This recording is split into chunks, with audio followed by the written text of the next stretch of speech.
பிராமணர்கள் இந்தியாவிற்குள் நுழைவதற்கு முன்னமேயே இன்னின்ன கடவுள்களை இன்னின்ன விதமாக வழிபட வேண்டும் என்று சூத்திரங்கள் வகுத்து ஆகமங்கள் வகுத்து அதன்படி கோவில்கள் சமைத்து நாடெங்கும் தமிழிலே வழிபட்டு கொண்டு வந்த காரணத்தினால் கடவுளை காணும் சூத்திரங்கள் கண்டவர்கள் சூத்திரர்கள் என்ற காரணப்பெயர் கொண்டவர்களே. கெட்டணம் பிடித்தவர்கள் பிராமணர்கள் என்பதனால் இவர்கள் எந்த சமயத்தில் நுழைந்தாலும் அங்கே தன்னை முதலிலே அதை ஏற்றுக்கொள்வார்கள். அதற்கு பிறகு அந்த ஆதிசமய மக்கள், அவர்களுடைய சமயம்தான் அது, அவர்களுடைய வழிவகுத்து வைத்திருக்கும் எல்லாவற்றையும் ஒப்புக்கொள்வதாக சொல்லி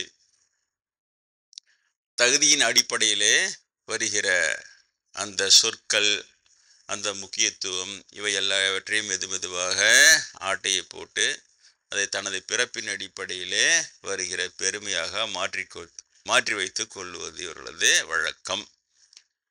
இதை நான் பல முறை உங்களுக்கு சொல்லி கொண்டு வருகிறேன். அது எங்கன்னா ஒரு 1000 ஆண்டுகள் எல்லாம் ஊறிவிட்ட பிறகு அதை திருப்பவோ முடியாது. அதான் இதில் இருக்கிற கெடுதி.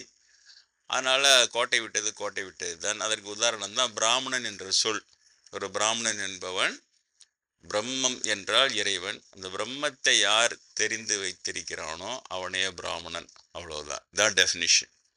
அது நான் தெரிந்து கொண்டாலும் நீங்கள் தெரிந்து கொண்டாலும் வேறு யார் தெரிந்து கொண்டாலும் அவர்கள் தான் பிராமணன். ஆனால் அந்த வார்த்தையை, அந்த உயர்ந்த வார்த்தையை மெதுவாக தான் பிடுங்கி கொண்டு தனக்கு சாற்றிக்கொண்டு தன் இனத்திற்கு அதை வைத்து கொள்வதும் மற்றவர்கள் அதை பயன்படுத்தாமல் பார்த்து கொள்வதும் இவர்களுடைய முதல் கெட்ட எண்ணம் இதுதான்.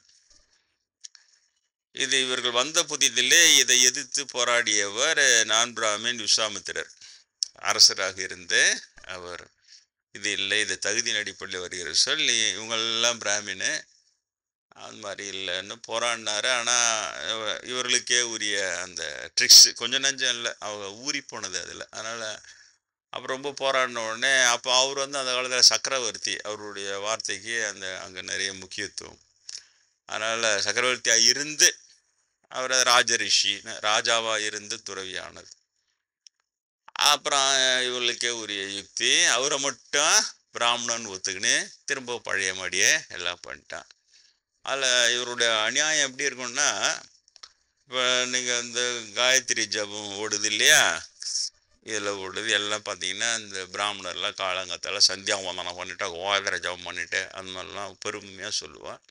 இந்த காயத்ரி மந்திரத்தை மக்களுக்கு சொன்னவரே விஸ்வாமித்திரர் தான், நான் பிராமி விஸ்வாமித்திரர்.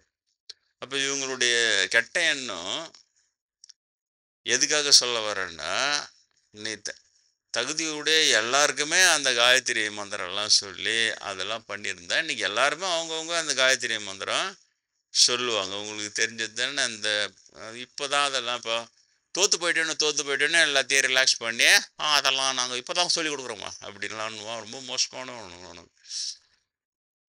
அந்த ஒன்று இப்போ ஓடுதில்ல, ஓம் பூவஸ்வக அப்படின்னு ஒன்று ஓடும், தத்சவிதுர்வரேண்யம் அப்படின்னு ஒரு இது ஓடும் ஸ்லோகம். அது காயத்ரி ஜபம்.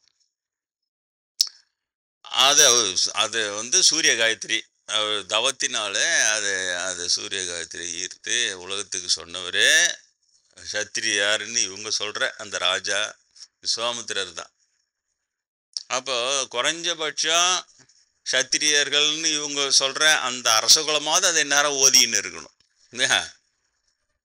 மெதுவாக அந்த மாதிரி பண்ணி அவங்களுக்கெல்லாம் சொல்லி கொடுக்காம மெதுவாக அது பிராமணனுக்கு மட்டும்ன்ற மாதிரி பூணல் கல்யாணம் போட்டு அப்படி எடுத்துன்னு போய்டும். நடைமுறை ட்ராமா அடிக்கிறதுல எக்ஸ்பர்ட்டே வேணுங்க.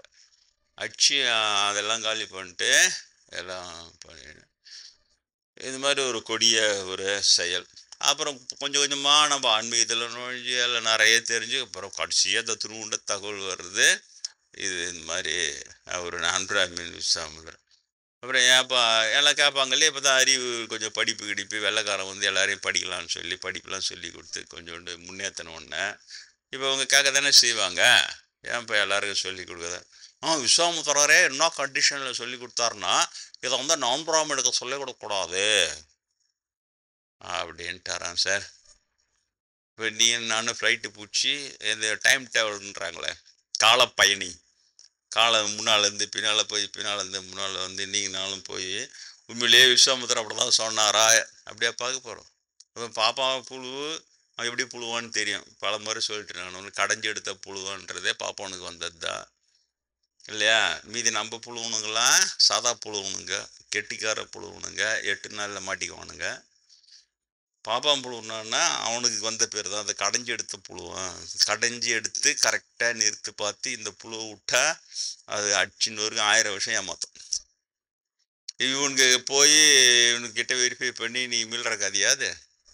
ஒரு பாப்பான் புழுவனோடனே மீதி பாப்பான் ஒரு செகண்டில் அண்டர்ஸ்டாண்ட் பண்ணிப்பான். இதுக்காக தான் இவன் புழுகிறான்னு.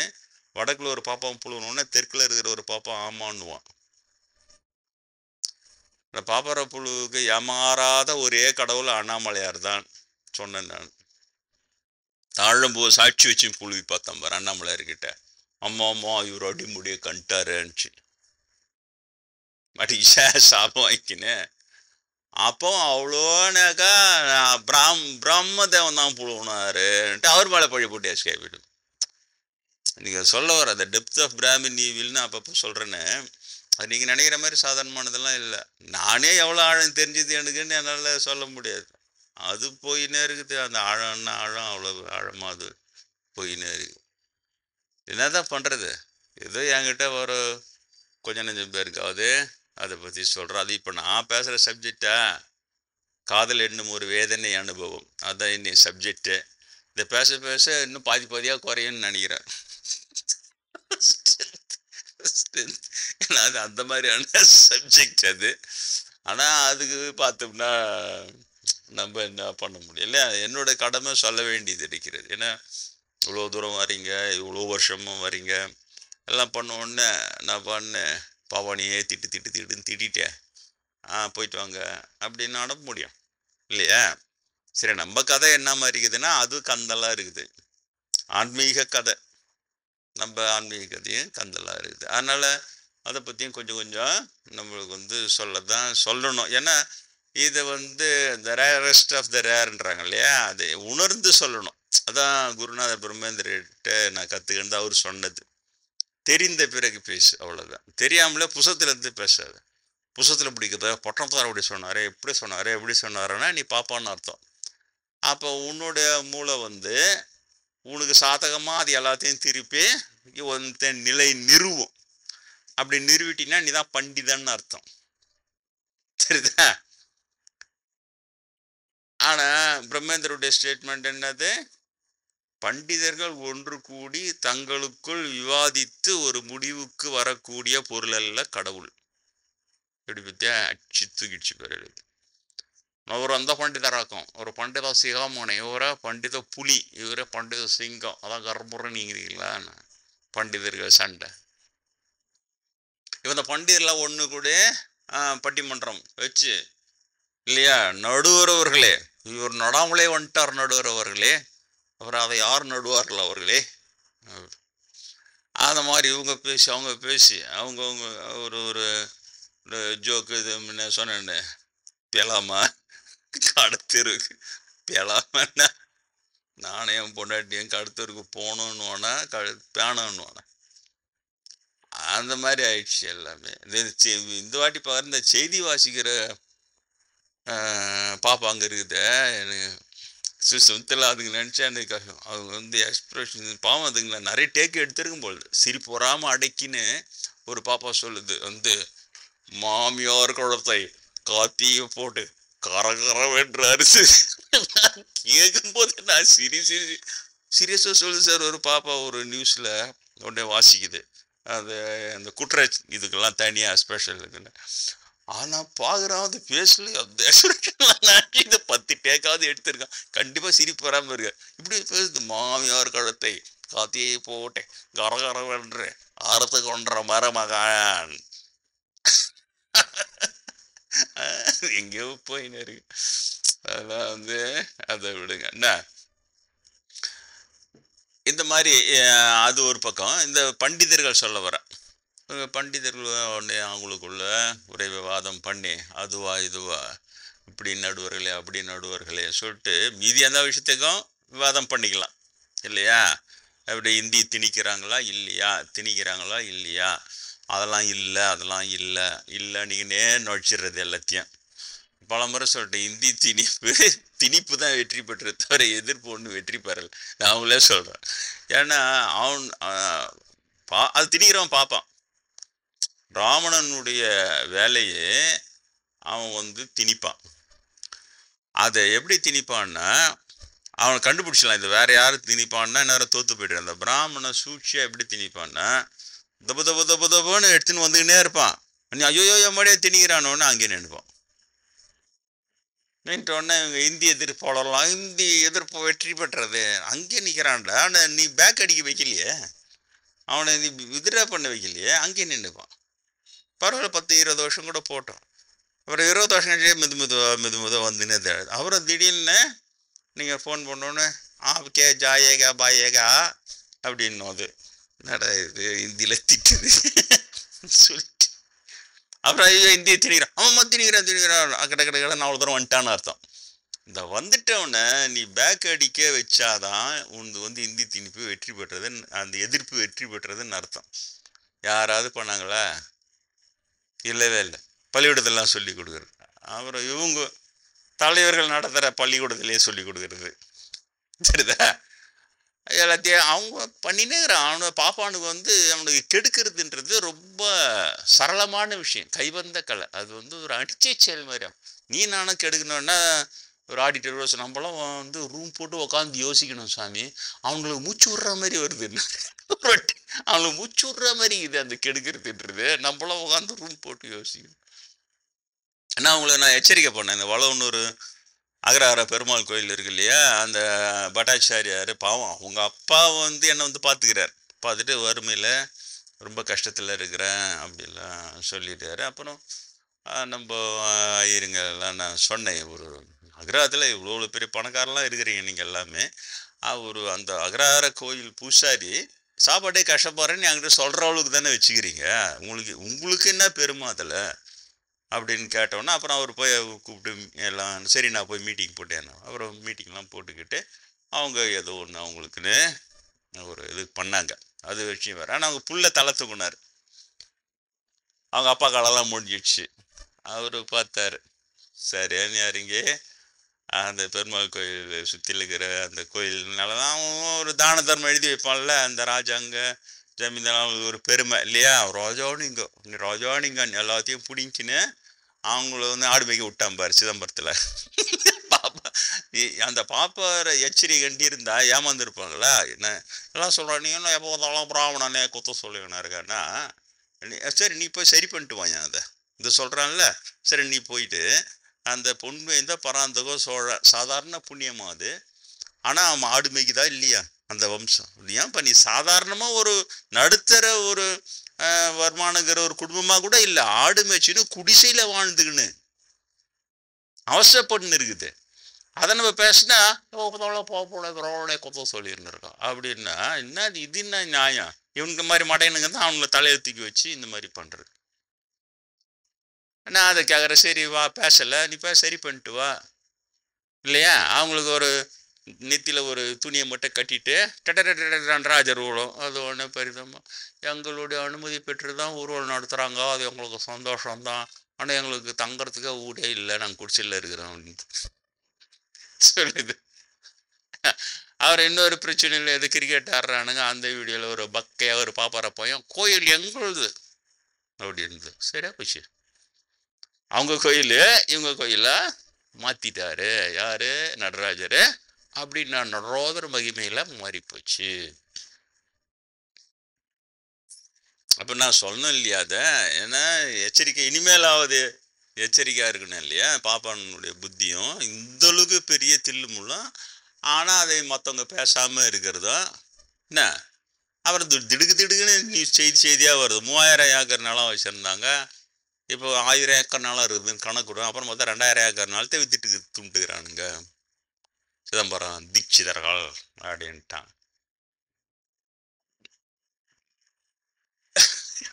என்னது நம்ம கேட்டு திடுக்கிடும் செய்தி, 2000 ஏக்கர் நிலத்தை விற்று தின்று விட்டார்கள் சிதம்பரம்.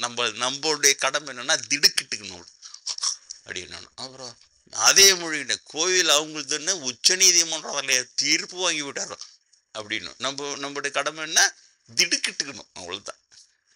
அதுக்கு நம்மளோட அவருடைய பாப்பனுடைய இதை திடுக்கிட்டுனா இல்லையா, திடுக்கிடும் தகவல் த்ரில்லிங் படம் போய் பார்க்குறல்ல, அது உன் வீட்லயே நியூஸ்ல கொடுக்குறோம்ல, அதுக்கு நீ நன்றியாருன்னுவான். இன்னும் கொஞ்ச நாள் போச்சுன்னா நன்றியா இருந்துக்க வேண்டியதா இல்லையா? அதனால எச்சரிக்கை செய்ய வேண்டியதான் இருக்கிறது. இப்போ அதனால நாத்திகவாதம் தலை தூக்குறதுக்கு அது வாய்ப்பா இருக்குது. அதெல்லாம் சாமியாவது பூமியாவது நான் ராஜாங்க தான் முட்டாள் பசங்க இந்த மாதிரி பண்ணி விட்டு போடான்னு, நீங்களும் ஏன்டா போய் அதை தூக்குறேன் இப்படி போகிறான்னா நம்மளுக்கா நடராஜர் உண்மை நான் சொன்னது உங்களுக்கு இன்னைக்கு இன்னும் கூட பார்க்காதவங்க பாருங்கள், யூடியூப்பில் the art of Brahmin victory அப்படின்னு தலைப்பு நீங்கள் சர்ச்சில் டைப் பண்ணிங்கன்னா என்னோடய வீடியோ வரும். இல்லை என்னோடய சேனலில் போய் சர்ச் பண்ணிங்கன்னா வரும், அதை பாருங்கள். அதில் ஃபுல்லாக சொல்லிக்கிறேன். நீங்கள் எப்படி பள்ளி பருவத்திலிருந்தே நான் ஸ்கூல் ஃபஸ்ட்டு வரக்கூடாதுன்னெலாம் போட்டு அந்த பிராமின் வாதியாருங்க அழுத்தி அதுக்கப்புறம் எப்படி டிப்ளமா லெவல்லையும் வரக்கூடாத பண்ணி, அதுக்கப்புறம் பிஇ படிக்கும் போது தான் நடராஜர்கிட்ட வேண்டினா, அதுக்கப்புறம் எப்படி நான் சக்ஸஸ்ஃபுல்லாக யூனிவர்சிட்டி ஃபஸ்ட்டு வந்தேன் அப்படிங்கிறது அதில் சொல்லியிருக்கிறேன். சொன்னேன். அப்போ நடராஜர்கிட்ட வேண்டிய தொட்டு அவர் அங்கே எப்படி விளையாடினாருன்றதையும் உங்களுக்கு சொல்லியிருக்கிறேன் இல்லையா? அதனால் நடராஜர் இருக்கிறது உண்மை. இப்போ எனக்கும் அது விளையாட்டு விளையாடி பிரார்த்தனையும் அவர் நிறைவேது. அப்போ நம்மளால் நாத்திக மதம் மாதிரி எல்லாம் முட்டா பசங்க எதுக்கு அங்கே போய் பார்ப்பணும், உங்களால் தான் பார்ப்பணும் இப்படி போனோம், நாய் உயிரா சாமியெல்லாம் பூமியும் இல்லை. அப்போ என்ன பண்ண சொல்லவா, சரக்கு அடிச்சுட்டு கூத்தடிச்சின்னு கும்மால் அடிச்சின்னு கிடக்கலாம், என்ன ஹைவேஸ் ரோடு ஓரத்தில் அப்படியே உட்காந்துக்கலாம் நைட்டாக ஞாயிற்றுக்கிழமாச்சுன்னா லைனா இப்படி தான் போனோம். அதனால் நம்முடைய பகுதி என்ன, கடவுள் இருப்பதும் உண்மை, ப்ராக்டிக்கலாக நிரூபிக்கப்பட்டும் இருக்கிறது. அதே நேரத்தில் பாப்பாரம் செய்கிறதா அட்டுழியும், ரெண்டுத்தையும் சொல்லி ஆகணும். அந்த இடம் தான் கொஞ்சம் நெருக்கடியான ஒரு விஷயம். அதனால் நான் என்னுடைய பங்குக்கு அதை நான் சொல்லி கொண்டு இருக்கிறேன். அதனால் எப்போ பார்த்தாலும் பாப்பானை குத்த சொல்கிறேன்னா, எப்போ பார்த்தாலும் பாப்பா இப்படி பண்ணுறானே, எங்கேயுமே இந்த இந்தி திணிப்பில் இருந்து இதே மாதிரி ராஜாங்க கோயிலெல்லாம் பிடிங்க அவனுங்களுதுன்னு தீர்ப்பு வாங்கின்னு என்ன எங்களுதுன்றது என்ன அதை பார்க்கறதுலேருந்தே எனக்கு இப்போ நடராஜர்கிட்ட கேட்டுக்கிறேன், நடராஜானே இப்போ அதை வரதான் வானவன் தெரியல கோயிலுக்கு, அவன் கோயிலுன்ட்டான் தீர்ப்பம் அப்படி தான் இருக்குது, ஆனால் என் கோயிலுக்கு நீ இன்னொரு வர அப்படின்னு என்ன பார்த்து கேட்டானா நான் என்ன பண்ணுறது, அது நடராஜர் கோயில். அப்போ நடராஜர் கோயில் நிரூபிக்கப்பட்டு இவங்க கோயில் இல்லைன்னு நிரூபிக்கப்பட்டால் மட்டும்தான் என்னால் இப்போ அங்கே சுதந்திரமாக போக முடியும், தெரியுதா?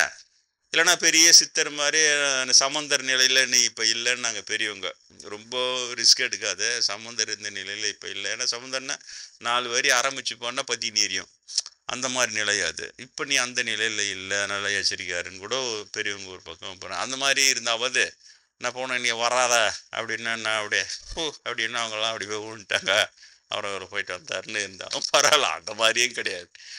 அதனால் இது நடராஜராக பார்த்து இதுக்கு ஒரு தீர்வு வந்தால் மட்டும்தான் இதுக்கு முடியும். என்னுடைய தனிப்பட்ட முறையில் நான் எச்சரிக்கை பண்ணுறதுதான், இந்த நாட்டிய பெண்கள் யாரும் குறிப்பாக பிராமண சமூக சேர்ந்தவங்களை கூட கொஞ்சம் அந்த கோயிலெலாம் போனீங்கன்னா கொஞ்சம் எச்சரிக்கையாக இருங்க மட்டும்தான் சொல்ல முடியும். பிராமண பெண்கள் தான் தல பெண்கள் தானே அவங்க இல்லையா? அவங்க என்ன சின்னதாக என்ன ஒரு தவறு பண்ணிட்டா கூட அதை வீடியோ எடுத்து வச்சுக்கின்னு அது பண்ணியாருங்க, அது இன்னொரு பொண்ணோட வாழ்க்கையை நாசம் பண்ணுறோமே, அதுக்குன்னு ஒரு கனவு இருக்கும், அந்த வாழ்க்கை இப்படி வாழணுன்ட்டு கீரல் கூட அதெல்லாம் இருக்குது. அவனுக்கிட்ட என்னால் முடிஞ்சதை எச்சரிக்கை தான் பண்ண முடியும். அவங்கவுங்க உஷாராக இருந்துக்க வேண்டியது அவங்கவுங்க பொறுப்பு என்ன, அது நான் என்ன செய்யறது. சரி, இங்கே வந்துடுவோம்.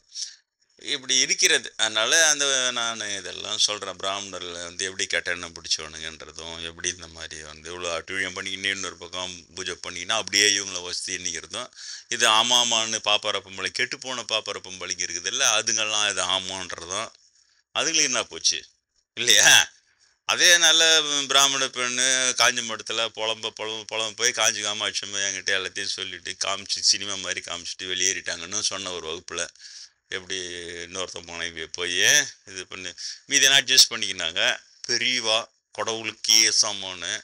அந்த பொண்ணு கொஞ்சம் நல்ல பொண்ணு, என்ன பண்ணுறது, அதெல்லாமே சொல்லிட்டேன் உங்களுக்கு. என்ன சொல்ல தான் முடியுது, அவ்வளோதான். காமாட்சியம் வெளியேறினது தான். இப்போ அந்த சப்ஜெக்ட் நான் புதுசாக சொல்லணும் அப்போனா வேற என்ன சாமி இந்த பிராமின் ஆவிங்க இருக்குல்ல, செத்து போன பாப்பறவங்களாம் இதுக்கு வெறி பிடிச்சி போயே வாழுதுங்களே, இதுக்கு செத்தா மட்டும் அப்படி நல்லா ஆவீங்களா சுத்தம்ன்றீங்க? இல்லவே இல்லை. தெரியுதா? இதை நம்ம ஜனங்க நம்ம ஆளுங்க செத்து போச்சுன்னா அதுங்க திடீர்னு வந்து யார் ஹாய் பொம்பளையா இருக்கும், அது லுங்கி கட்டுற மாதிரி அப்படி மடிச்சு கட்டின்னு பீடி பிடிக்கும். என்ன தெரிஞ்சுன்னா அந்த கோடி வீட்டு பீடிக்கார செத்து போட்டான், அவன் தான் அதில் இறங்கி இருக்கிறான். இந்த மாதிரி கொனஸ்டிங்லாம் நம்ம இது காட்டும். இந்த பாப்பராவிங்களுடைய இதுவெல்லாம் உங்களால் கண்டுபிடிக்க முடியாது. அதுக்குன்னு இப்போ என்ன மாதிரி நிலையில் இருக்கிறவங்களுக்கு மட்டும்தான் அதெல்லாம் தெரியுது. அதை பார்த்தேன் நான். இதுங்க எப்படி வந்து ஒரு பெரிய பெரிய கோயிலில் மட்டும்தான் அவங்க பெரிய மீனாட்சி அம்மன், நாமளி அம்மா அவங்களாம் நல்ல இதில் எல்லாம் இருக்கிறாங்க. ஒரு சில கோயில்களில் அதுங்க எப்போ அந்த தெய்வ சக்தியை உள்ளே அழுத்திட்டு இதுங்க அது உள்ளே வாழ விட்டு பூஜை இதெல்லாம் இதுங்க வாங்கிக்கணும். செம்மங்களோட ஆச்சரியமாக வந்து என்ன இவ்வளோலாம் நடக்குமா, இவ்வளோலாம் நடக்குது, உங்களால் நம்பவே முடியாது. பாப்பரா தீமன்றது. அதனால தான் நான் ரொம்ப புக்குன்னு ஆயிடுச்சு. இதெல்லாம் பார்க்க தான் நான் வந்து இது திருத்தலாம் முடியாது, நம்மள திருத்திடும். தெரியுதா? இனிமேல் பிராமணனை துரத்தவே கூடாது, இனிமேல் பிராமணனை திருத்தவே கூடாதுன்னு நீ உன்னை சொல்ல வச்சிடும். அந்த மாதிரி நீ உங்களால் நம்பவே முடியுதா இது? அதே மாதிரி இது வந்து இவங்களுக்கெல்லாம் காஞ்சி பெரியம்மல் கொண்டு இவங்க அப்படியே ஒரு பூஜை போடணும், ஒம்போலையே நமகா கிபா கிபான்னு ஒரு மந்திரமாக சொல்லி என்ன அதாய நமகா இதாய நமகா ரமணர போட்டலாயமாய நமகா அப்படின்னு ஒன்னே உத்தரவந்தாய நமகான்னு அது என்ன ஒன்று 2 சிஷ்ய கூட அம்பாலையே உத்தரவு கொடுத்துட்டான் அப்படின்னு ஒன்று அவனு 2 பேர் போய் அவருக்கு வேஷத்தை போட்டு காலி பண்ணிட்டானுங்களே. நான் என்ன முற்பெருவையா இருக்கத்தோடு நான் ஸ்டாலிடாக சொல்கிறேன். இது மாதிரி எத்தனை பேரை பண்ணார்?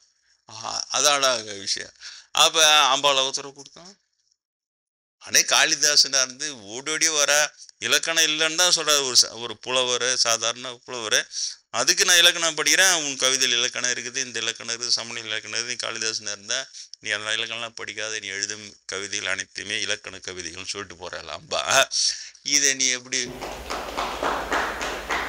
அந்த அளவுக்கு தன் மகன் 3000 ஆண்டுகள் முன்னால் இருந்த காளிதாசன் பிறகு ஒடியாரா? அப்போ ராமனார் பிறவியில் மட்டும் அம்பாளும் ராமனாரா தெரியுதா? அப்ப என்ன அர்த்தம்? இது இறங்கிட்டு உள்ள உத்தரவு கொடுக்க போய் ராமனர் நான் சொல்றேன், மீதி எல்லாம் காந்தி, திருவள்ளுவர் சாமிங்க இல்லையா, கடலூர் சிவலிங்கனாரு, இன்னது லிஸ்ட்ல எவ்வளவு வருதுன்னு தெரியல. அது பாண்டு போகும்பொழுது இது பாண்டு உத்தரவு கொடுக்கும் பொழுது அங்கே உட்காந்துன்னு அவரை உச்சிட்டேன் இவங்களுக்கு ஒரு திருப்தி, அம்போலியே உத்தரவு கொடுத்துறாரு. ஏன் ஒரு சாஸ்திர இதோ ரோதமாக இருக்காப்புல, அவர் வந்து வைதீகத்துக்கு எதிரானவராக இருக்காப்புல. நான் தான் முதல்ல சொல்றேன், ஐயோ இது வந்து பாப்பராய் உள்ள புத்துக்கிட்டு அது உத்தரவு கொடுக்க போனா இந்த செத்துட்டு ஒண்ணுதான் காஞ்சி போயிருது. அதுவே தெரியுது. நான் எங்க வகுப்புல ஒரு நாள் சொல்லிருந்தேன்ல, அவர் கேட்டுன்னு இருப்பார். அதை கேட்டு அவர் மெதுவா முடுக்கிறார், ஏமாத்திடுச்சிங்க நீ வர்ணாசிரம புழுவ கிருஷ்ணராயில சொல்லி அப்படியே அது கதையா எழுதி விளக்கொழக்கமா எழுதி அதுக்கு சாஸ்திரமா எழுதி உபசாஸ்திரம் துணை சாஸ்திரம் எழுதிய ஜனங்களை இவ்வளவு ஏமாத்தினிய. அப்ப அதில் வழியா செத்து போட்டு உன்னை ஏமாத்தான் செய்யும். இன்னத்துக்கு ஏமாத்தி வச்சுக்கலாம். மேல விசிறாட்சி ஒன்று புத்தி வந்துக்குது. அவர் மேல் உள்ளத்துல விசிறாச்சிட்டாங்கனால அப்ப என்ன வகுப்பை கேட்டோன்னு அவருக்கு புத்தி வந்துருக்குது. ஆஹா ஏமாத்தி இது ஒரு தனி சப்ஜெக்ட் ஆகுது சார்.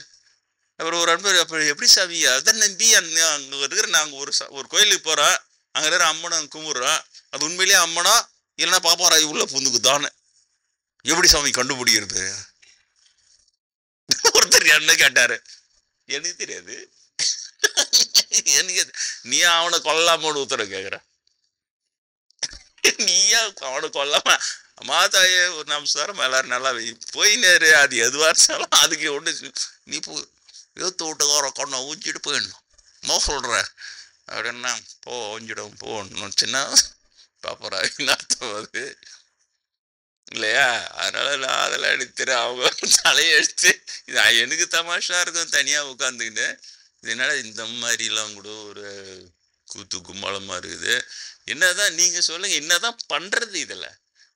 இந்த பாப்பாரை கெடுதிய இந்த மாதிரி இவனுங்க யூத சமயத்திலே ஏமாத்தியா இயேசுவை கொலை பண்ணிட்டு அதை கண்டிச்சு இயேசுவை கொலை பண்ண ஓடியாந்தவனுங்க இங்கே வந்து சமண மதத்தில் பௌத்த மதத்தில் அப்பறெல்லாம் கொடுமைப்படுத்தி அதையெல்லாம் ஒழிச்சு இங்கே வந்தோன்னா இப்போ வந்து கிருஷ்ணர் வேலை பொய்ய சூரி நாலு ஜோதியன் உனைய படைச்சா ரோவணதான் வஸ்தேன்ட்டாரான்.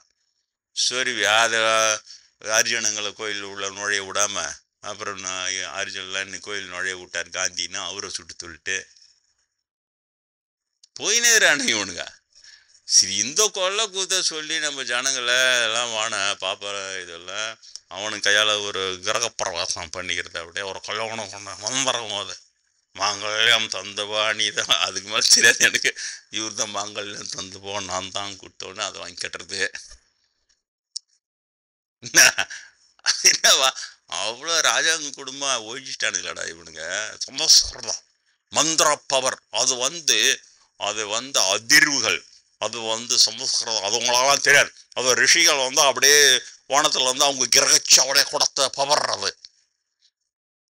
பாப்பா தீனி அந்த பவர் எல்லா ராஜாங்களும் ஒழிச்சிச்சு. ஒரு ராஜா கூட காணும். 56 தேசத்து ராஜாக்கள்னு இருக்கும். நீ பழைய கதையில எடுத்து படிச்சுன்னா இந்தியா பூரா 56 தேசத்து ராஜாக்கள்னு இருக்கும். அவன் ராஜா, அவன் பொடாட்டி, அவன் புள்ள, அவன் பேரன், அவன் பேத்தி, அவன் கொலுபேரன், அவன் கொலுபேத்தி, இப்போ விடு அவனுடைய ஜமீன் வாரிசு எல்லாம் இப்போ என்ன எல்லாம் ஒன்றும் அழிஞ்சு போடல. எல்லாம் ஆடு மேய்ச்சுன்னு சௌக்கியமா இருக்கு. ஆடு மேய்ச்சிக்கின்னு பரங்கிப்பேட்டில் ஆடு வச்சுட்டா குடிசையில இல்லை சேவமா இருக்கா உடுகண்ணா அவளே கவர்ன் இருக்கா உடுகண்ணா. இந்த மாதிரி ஆரோக்கியம் நிறைய வச்சிருப்பாங்க. நீ பாப்பார கொடுமையை பற்றி நீ பேசினா அது கொடுமையா இல்லையா, அதை வந்து எப்படி இல்லை அந்த மாதிரியே பேசவே மாட்டான். அதுக்கு பதிலாக நீ பேசுற உங்ககிட்ட இருந்து ஒரு தப்பு கண்டுபிடிச்சிருவோம் சார். கண்டுபிடிச்சி நீ யோக்கியமா அப்படின்னுவான். நீ ஆஃப் ஆகிட வேண்டியதுதான். ஏன் உனக்கு மனசாட்சி இருக்குது. நான் பிராமினா இருக்க மனசாட்சி வேலை செய்யாங்க, அதை அவங்க அழகாக யூஸ் பண்ணிப்போம். நீ மட்டும் யோக்கியமா அப்படின்னு ஒன்று. ஆமாம் நம்மளே போயினேற வேலையை வந்தால் போயினேற நீ போயின வேண்டியதுதான். இதுதான் ஆன்சரு. எவ்வளோதான் சொல்கிறது, என்னதான் பண்ணுறது, ஒன்றுமே செய்ய முடியாது. அதனால் இது நடராஜர் அவர் தான் இதுக்கு தீர்வு. எனக்கு ரொம்ப வருத்தமாக தான் இருக்குது. ஒரு பக்கம் இவன் தின்றானுங்க கோயில், அப்புறம் இன்னொரு பக்கம் பார்த்தா இந்த மாதிரி அப்பாவி பெண்கள் மாட்டிக்கினா சுத்தமாக நாசம் பண்ணிடுறானுங்க அது வாழ்க்கையை. பிராமண பெண்கள் தான் அதை காஞ்சி மடத்தில் மட்டும் என்ன பிராமண பொண்ணு தான் கண்ணீர் விட்டா இன்னொருத்தன் பொண்டாட்டிய என்ன பெரியவா அப்படி செய்வேன்னு நினச்சியே பார்க்கலையாம். போய் மாட்டின்னு எல்லாத்தையும் எழுந்துட்டு பெரியவா அப்படி செய்வேன்னு நினச்சே பார்க்கல. அது சொல்கிறாரு சார் பெரியவா எங்களுக்கு இது அளவுடு பத்தியா நீங்கள் கண்டுபிடிச்சிங்க. அதுக்கு அர்த்தம் எங்களுக்கு இது அளவுடுன்றது என்ன அளவுடு எப்படி அளவுடு என்ன அர்த்தம் சாஸ்திரத்தில் எழுதி வச்சிக்கின்னு அது இவங்களுக்கு அளவுடாக்கி பெரிய கோராம கதை அது. அதை வந்து இவங்களுக்கு முந்தின பெரியவாங்க அடுத்த பெரியவாங்களை மிரட்டி அவங்களுக்கு கண்ட்ரோலாக வச்சுக்கிறது அதை யூஸ் பண்ணுறானுங்க. நான் அதையும் தான் அம்மை காட்டினா எனக்கு அடப்பட நான் தாண்டா கொடுத்து வச்சுவேன். எனக்கு அம்மை காட்டாட எல்லாத்தையும் நான் போய் இவங்கள மாதிரி கேமரா வச்சு சேட்டலைட் கேமரா வச்சுக்கின்னு என்ன அதெல்லாம் அப்படியே ஊற்று பார்த்துக்கின்னு எனக்கு தேவையே இல்லைண்ணா. அம்மா எனக்கு காட்டினா இல்லைன்னா எனக்கு நானும் முதல்ல புரியல. ஜெயேந்திரன் ஏன் வந்து அவன் சிஷ்யகோடியை மிரட்டுறான். நான் ஜெயேந்திரனுக்கு ஏதாவது தப்பி தவறி மரியாதை கொடுத்துட்டேன்னா சாமின்னு கொஞ்சம் எச்சரிக்கைப்படுவேன். அவனுக்குலாம் மரியாதை கொடுக்கூடாது தெரியுதா. ரொம்ப மோசமானவன் என்னை கொலை பண்ணுறதுக்கு ஏற்பாடு பண்ணுவேன். அவங்க வச்சுங்க குறைஞ்சபட்சம் அமையமெல்லாம் எனக்கு அசிங்கமாக கேட்டால் அதெல்லாம் திட்டத்துலாம் தெரியாது என்ன.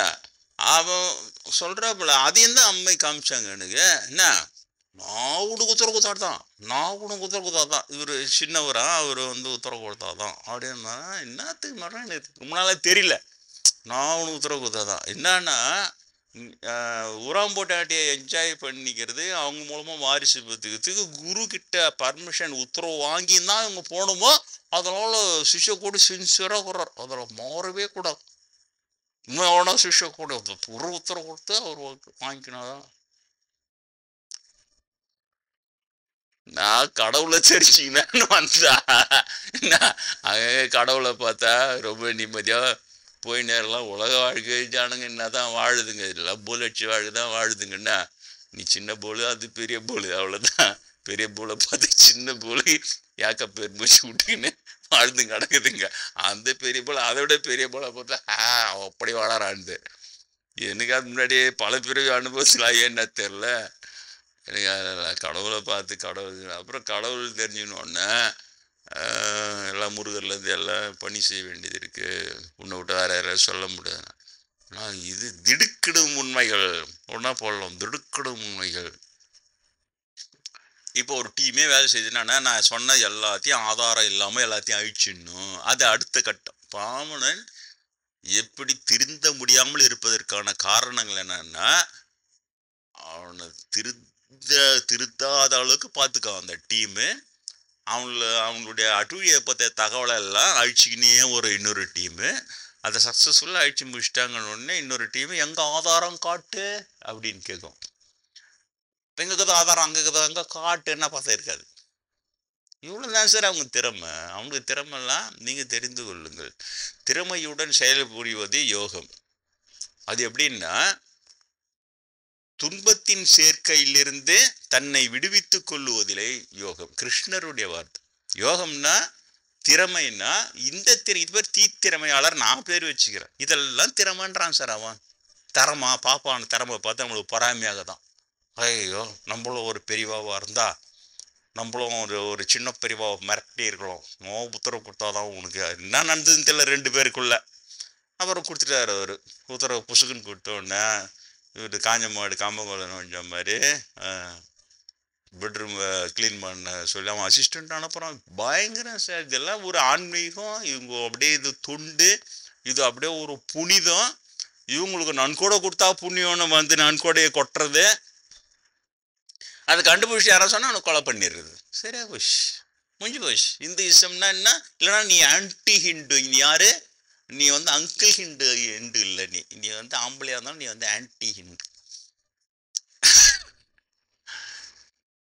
என்னதான் ஆக போறீங்க தெரியல. எனக்கே ஒன்றும் புரியல. அவங்க பண்ணுற இது ஒன்று நுணுக்கமாக பார்த்துனே வந்தா அவன் ஒவ்வொரு பாப்பாவும் ஒரு தனி இயக்கமாக இயங்குறான். நீ என்ன பண்ணுவ? எல்லாம் சேர்ந்து ஒன்றா இயங்கி ஒரு தப்பானா அதை மட்டும் கண்டித்து திருத்தலாம். ஒருத்தமான நாங்கள் வந்து சைவம்.com வச்சுக்கிறான். உடனே சம்பந்தர் போசிய சான்ஸ்கிரிட் ஸ்காலர் எழுதுகிறான் பாட்டுன்னு. சான்ஸ்கிருதத்தில் நீ ஒரு பாட்டு கூட பாடலேன்னு கேட்குறாங்க பண்டிதர்கள். இறைவனை உணர தமிழே சாலும்னு சொல்லி ஒரு பாட்டு சமஸ்கிருத பாடம் தமிழில் பாடிட்டு போகிறவரை சம்பந்தர் வாசிய சான்ஸ்கிரிட் ஸ்காலர்னு போட்டு அவ்வளோ நியாயம். ஒன்று it is believed that he was nursed with breast milk by goddess Parvati அப்படின்னு போட்டு he sang தோடுடைய செவியன் as his first song. போகிறாங்க சார். படிக்கிறவங்களுக்கு, வெளிநாட்டு படிக்கிறவங்களுக்கு அது சமஸ்கிருத ஸ்காலர். அந்த தோடுடைய செவியன் இன்டெலெக்சுவலில் போடுறாங்களா, அது சமஸ்கிருத பாட்டுன்னு நினச்சிக்கணும். அங்கேருந்து எடுக்கணும். விக்கிபீடியாவில் போட காளிதாசன் வாஸ் எ பிராமின். அடப்பா இல்லை ஆடு மேய்ச்சிருந்தோம். எந்த காலத்துலடா பிராமினுங்க வந்து கோனார் வீட்டில் ஆடு மேய்ச்சிருந்தா போட்டு வச்சுன்னா அங்கே புழுகுறான். அதை நான் அங்கே எம்எஸ்என் கியூவில் சொன்னால் டப்புக்குன்னு கதையை எடுக்கிறான்.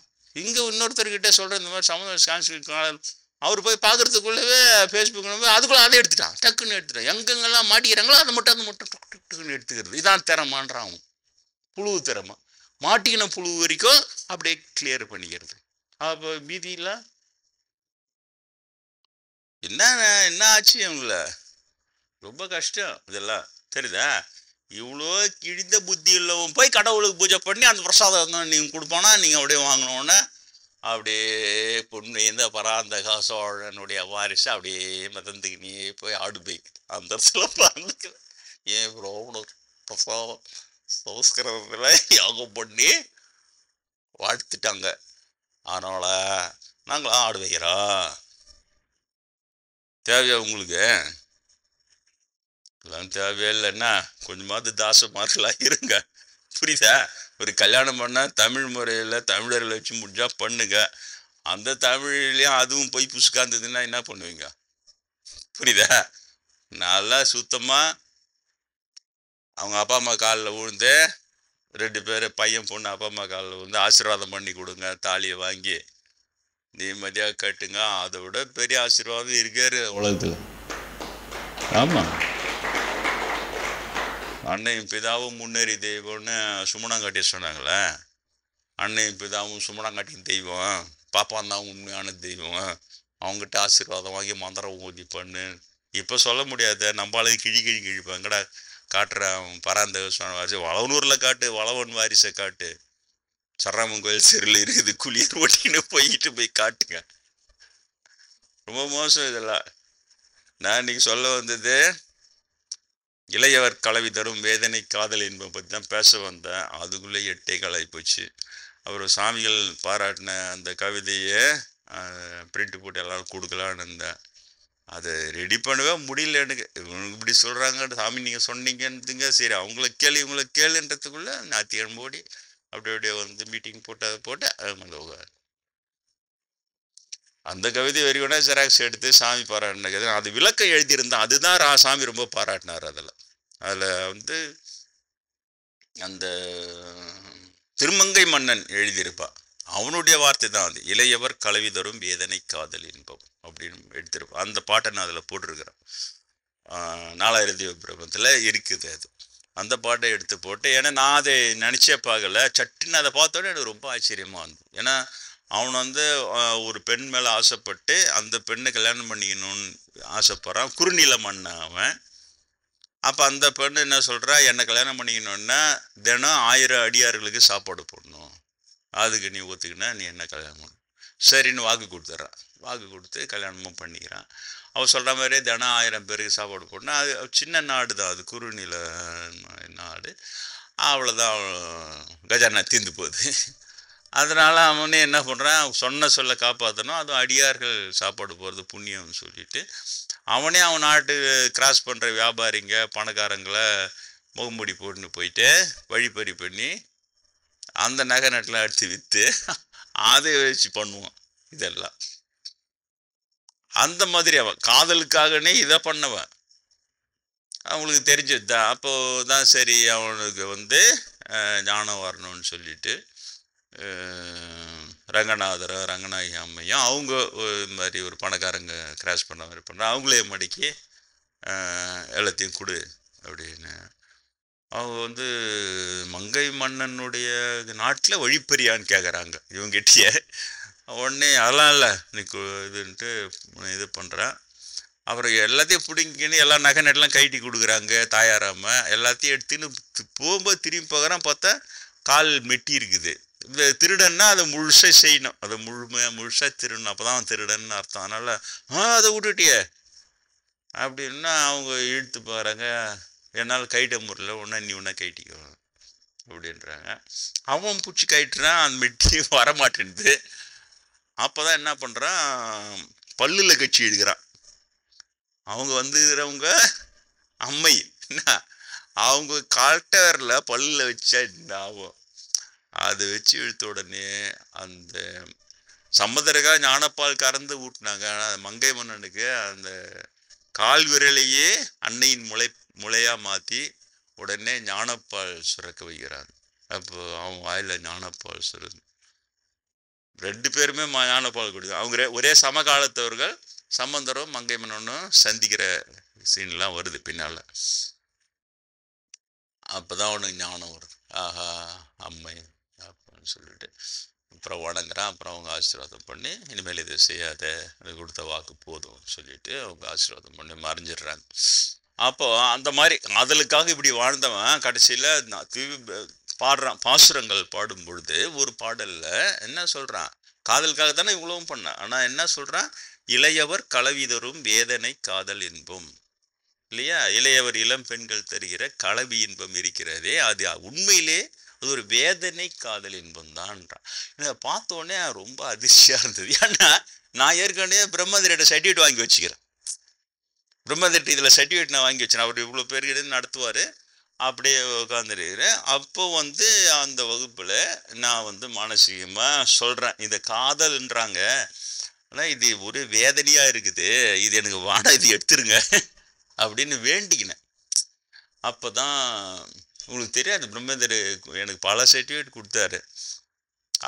அந்த பாப்பாங்களாம் தெரியாமல் தான் கொடுப்பாரு. அது ஏன்னா அவனுக்கு பொறாமையில் நம்பர் 1 எல்லாத்தையும் கெடுத்துன்னு இருப்பானுங்கன்னு. நான் ஒன்று செய்கிறானுங்கிறேன், மற்றவங்கிட்ட சொல்லாதுன்னு சொல்லுவார். அவங்களும் எனக்கு செய்யணுவானுங்க, என்னால் செய்ய முடியாதுன்னு நான் சொல்லுவார். அப்போ அந்த வகுப்பில் அப்படி உட்காந்து நான் இதை மானசீகமாக சொல்கிறேன். அப்போ உடனே ஓப்பனாக ஒரு என்ன சொல்கிறேன், நான் என்ன சொல்லலை, நான் என்னன்னு சுட்டி காட்டாமல், எனது சீடன் ஒருவன் காதலை வேதனை என்றான் இல்லையா? உலகமே இதை காதல்ன்ட்டும் இது தாண்டா இன்பம்னு அனுபவிக்குது. ஆனால் ஒரே ஒருவன் இதை வேதனை என்றான். காதலை வேதனை என்று சொன்னானே அவன்தான் உண்மையான ஆத்திகன்.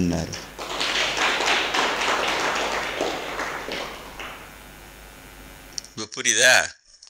ஏன்னா நீங்கள் பாவம் 25 வருஷம் 30 வருஷம் வரீங்க. ஒருத்தங்களாம் ஒரு சமயம் தோணல, பாவம் சாமியார் படியாக இருக்கார். ஒரு பேச்சு துணை கூட ஒரு துணைவி, ஒரு மனைவி, ஒரு காதலி ஒன்றும் இல்லை. இவர் வாழ்க்கையில் என்னதான் அவங்களுக்காகவே தியாகம் பண்ணிட்டு உட்காந்துருக்காரு அப்படின்னா பெரியவான்னு அர்த்தம். அவனுக்கு எந்த அனுபவம் இல்லாமல் அவனை பிடிச்சி கட்டாயப்படுத்தி அவனுக்கு காப்பியை போட்டு அவனை அடிச்சோடனே அவனுக்கு ஒன்றும் புரியல. அவன் கட்சியில் என்ன பண்ணுறான், மற்றவன் நல்லா இருக்கணுன்றதுக்காக நம்ம வாழ்க்கையை தியாகம் பண்ண வச்சுட்டான். சரிப்பா, எங்கே போகிறேன், எங்கே வரப்பா. அப்போ அதை கல்யாணம் பண்ணிக்க முடியாது. துறவி வெளியில் கல்யாணம் பண்ண காரியத்து வைப்பான், ஊரா முன்னாடியே பிடி. அது சாஸ்திரம் எழுதிடு, குருக்கிட்ட உத்தரவு வாங்கிக்கோ, எங்களுக்கு இது அளவுடு. நீ மனசாட்சி உறுத்த வேண்டிய அவசியம் இல்லை, ஃபீல் பண்ண வேண்டிய அவசியம் இல்லை இல்லையா? அந்த காமாட்சியம்மா ஒத்துக்கலையே, நான் என்ன பண்ணுறது? அது காஞ்சி பேர் இருக்குது தெரிஞ்சிருந்தா காமாட்சியம் பண்ண ஒத்துக்கலான்னு இருப்பாங்க. அதுதான் ஆவி பூந்து ஆமாம் சாஸ்திரம் சரியா இருக்குன்னு அது என்கிட்ட சொல்லிட்டாங்களே. அதை போய் ஒத்துக்கினா அவங்க போய் அம்மனை அவங்களுக்கே கேவலமாக நினச்சின்னு இருப்பானுக்கு. இது என்னடா அம்மா நம்ம இவ்வளோ கேவலமாக இன்னொருத்த முன்னாடி யூஸ் பண்ணுறேன், கம்முன்னு பூஜை வாங்கிக்கணும் உட்காந்துக்குதுன்னா அவனே கேவலமாக தான் நினச்சின்னு இருப்பான். அம்மன் என்கிட்ட எல்லாத்தையும் போட்டு வச்சுட்டு அவங்க கிளம்பி போயிட்டாங்க. இந்த மாதிரி பண்ணுறானுங்க சொல்லிட்டு. ஆனால் இப்போ புரியுதா உங்களுக்கு? இன்னைக்கு ஒரு பெரிய சப்ஜெக்ட் நடத்திக்கிறேன், உங்களுக்கே தெரியல. ஆஸ்திகம் அப்போ நாஸ்திகம். இவனுக்கு சொல்கிற பாப்பானுக்கு சொல்கிறாள் அவன் நாஸ்திகம், அவன் நாத்திகம். அது நீ இவனுங்க ஆஸ்திகம். ஏன் ஆச்சாரம் முடியும் ஓத காலையில் எழுந்துக்கணும், உன்னால் முடியுமா? காலையில் எழுந்துக்கணும், அப்படியே சந்தியாவந்தனம் பண்ணணும், இது பண்ணணும், அதான் ஆஸ்திகம். அப்படியே சாமி பூஜை பண்ணணும், சாமி பிரணவ சங்கீர்த்தனம் கோவிந்தா கோவிந்தா அப்படின்னு. இதெல்லாம் ஆஸ்திகா இல்லைன்னு சொல்ல, சாமி திட்டாத கலகிறான், அவ்வளோதான். அது வரைக்கும் தான். ஆனால் இது ஆஸ்திகம் இல்லை, அந்த உண்மையான ஆஸ்திகன்னார்ல குரு கிட்ட இந்த சர்டிஃபிகேட் வாங்கினவன் யாருன்னா அதான் சொல்லுங்கப்பா.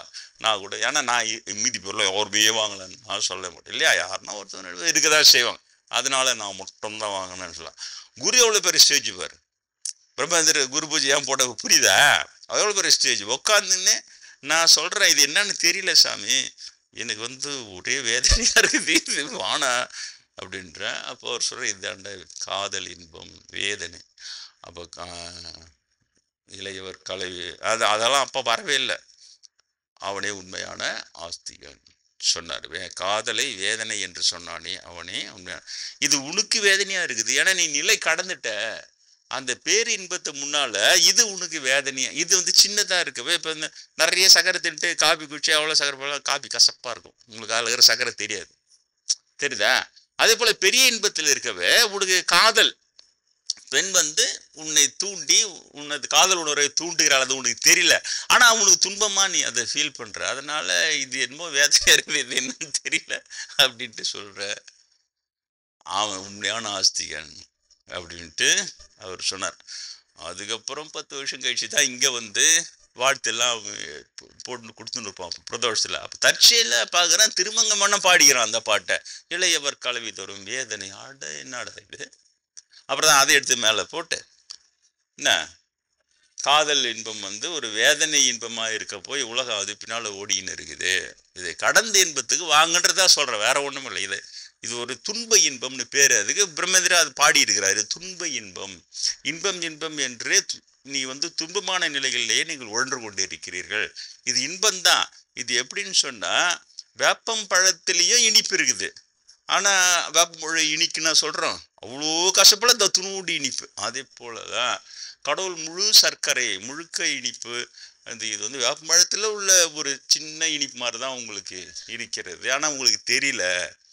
அதனால் நீங்கள் இதை இன்பம் இன்பம்னு இதெல்லாம் போட்டு வச்சாரா அது என்ன பண்ணுறது? அதெல்லாம் வச்சுக்கின்னு அதெல்லாம் படிச்சிக்க வேண்டியது தான். அதெல்லாம் பெரியவங்க சொல்லிக்கிறாங்க, நம்ம என்ன பண்ணுறது? அப்படியே இருந்துக்கிட்டே இருக்கும்போது டப்புக்குன்னு எனக்கு இது நிலையில் நான் எனக்கு தெரியாமல் அதெல்லாம் கடந்துட்டேன். உண்ணாமலே அம்மா நிரூபிச்சிருக்கிறாங்க, சொல்லிக்கிறேன் 19 வருஷம் நீ அதெல்லாம் கடந்துட்டேன், உனக்கு காதெல்லாம் கிடையாதுன்னு. அப்புறம் குரு அது இன்னும் ஸ்ட்ராங் பண்ணுறாரு, இதாண்டா கடந்துட தொட்டு உனக்கு துன்பமாக இருக்குது சொல்லிட்டு. ஆனால் அந்த ஸ்டேட்மெண்ட்டை மறக்கவே முடியாது.